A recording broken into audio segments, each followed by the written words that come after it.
Hello, hello mga kalabs! Isang masayang araw sa ating lahat mga kalabs! So for this video mga kalabs, gagawa tayo ng creamy macaroni salad. So ito yung isa sa gin-prepare ko mga kalabs for my birthday. Okay, so mga kalabs, ang unang gawin natin ay magpapakulo tayo ng tubig dito. Ayan na siya mga kalabs.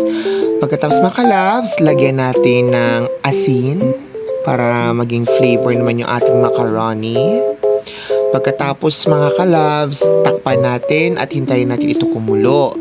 Ayan na siya mga kalabs, kumukulo na yung tubig. Ayan mga kalabs, so pagkatapos yan, lagyan natin ng mantika. So, ang purpose ng mantika is para hindi dumikit-dikit yung pasta natin mga kalabs.